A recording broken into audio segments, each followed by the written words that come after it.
John chapter 6. Jesus feeds the 5,000. Sometime after this, Jesus crossed to the far shore of the Sea of Galilee, and a great crowd of people followed him, because they saw the signs he had performed by healing the sick. Then Jesus went up on a mountain side and sat down with his disciples. The Jewish Passover festival was near. When Jesus looked up and saw a great crowd coming toward him, he said to Philip, "Where shall we buy bread for these people to eat?" He asked this only to test him, for he already had in mind what he was going to do. Philip answered him, "It would take more than a half-year's wages to buy enough bread for each one to have a bite." Another of his disciples, Andrew, Simon Peter's brother, spoke up. "Here is a boy with 5 small barley loaves and 2 small fish, but how far will they go among so many?" Jesus said, "Have the people sit down." There was plenty of grass in that place, and they sat down. About 5,000 men were there. Jesus then took the loaves, gave thanks, and distributed to those who were seated as much as they wanted. He did the same with the fish. When they all had enough to eat, he said to his disciples, "Gather the pieces that are left over. Let nothing be wasted." So they gathered them and filled 12 baskets with the pieces of 5 barley loaves left over by those who had eaten. After the people saw the sign Jesus performed, they began to say, "Surely this is the prophet who has come into the world."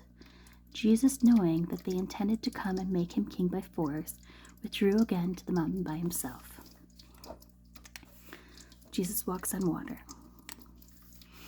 When the evening came, his disciples went down to the lake, where they got into a boat and set across the lake for Capernaum. By the time it was dark and Jesus had not yet joined them, a strong wind was blowing and the waters grew rough. When they had rowed about 3 or 4 miles, they saw Jesus approaching the boat, walking on the water, and they were frightened. But he said to them, "It is I, don't be afraid." Then they were willing to take him into the boat, and immediately the boat reached the shore where they were heading.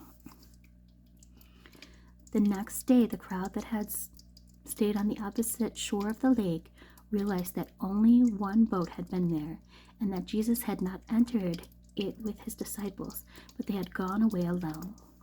Then some boats from Tiberias landed near a place where the people had eaten the bread after the Lord had given thanks. Once the crowd realized that neither Jesus nor his disciples were there, they got into the boats and went to Capernaum in search of Jesus. Jesus, the bread of life. When they found him on the other side of the lake, they asked him, "Rabbi, when did you get here?" Jesus answered, "Very truly I tell you, you are looking for me, not because you saw the signs I performed, but because you ate the loaves and had your fill. Do not work for food that spoils, but for food that endures to eternal life, which the Son of Man will give you. For on him God the Father has placed a seal of approval." Then they asked him, What must we do to do the work God requires?" Jesus answered, "The work of God is this, to believe in the one he has sent." So they asked him, "What sign will you give that we may see it and believe you? What will you do? Our ancestors ate the manna in the wilderness, as it is written, 'He gave them bread from heaven to eat.'" Jesus said to them, "Very truly I tell you, it is not Moses who has been given you the bread from heaven, but it is the Father who gives you the true bread from heaven. For the bread of God is the bread that comes down from heaven and gives life to this world." "Sir," they said, "always give us this bread." Then Jesus declared, "I am the bread of life. Whoever comes to me will never go hungry, and whoever believes in me will never be thirsty. But as I told you, you have seen me, and still you do not believe. All those the Father gives me will come to me, and whoever comes to me I will never drive away. For I have come down from heaven not to do my will, but to do the will of him who sent me. And this is the will of him who sent me, that I shall lose none of all those he has given me, but raise them up at the last day. For my Father's will is that everyone who looks to the Son and believes in him shall have eternal life, and I will raise them up on the last day."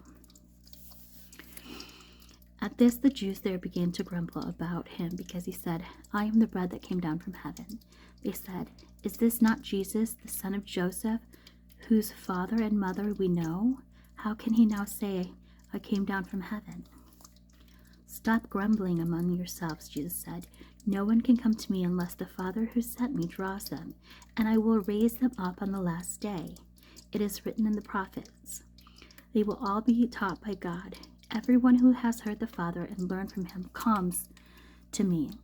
No one has seen the Father except the one who is from God. Only he has seen the Father. Very truly I tell you, the one who believes has eternal life. I am the bread of life. Your ancestors ate the manna in the wilderness, yet they died.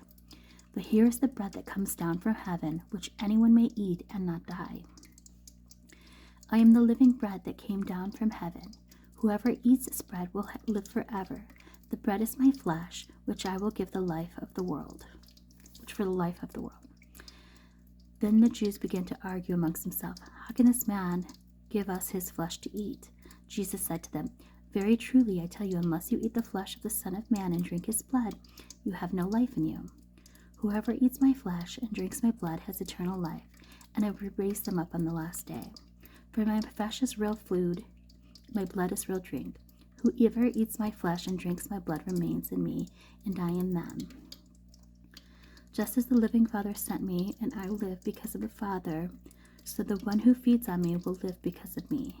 This is the bread that came down from heavens. Your ancestors ate manna and died, but whoever feeds on this bread will live forever." He said this while teaching in the synagogue of Capernaum. Many disciples desert Jesus. On hearing it, many of his disciples said, "This is hard teaching. Who can accept this?" Aware that his disciples were grumbling about this, Jesus said to them, "Does this offend you? Then what if you see the Son of Man ascend to where he was before? The Spirit gives life, the flesh counts for nothing. The words I have spoken, they are full of spirit and life. Yet there are some of you who do not believe." For Jesus had known from the beginning which of them did not believe, and who would betray him. He went on to say, "This is why I told you that no one can come to me unless the Father has enabled them." From this time, many of his disciples turned back and no longer followed him.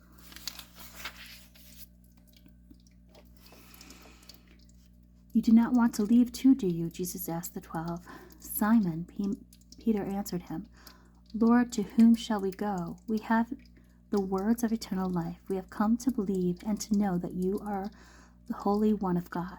Then Jesus replied, "Have I not chosen you, the 12? Yet one of you is a devil." He meant Judas, the son of Simon, who's the one of the 12 who later betrayed him.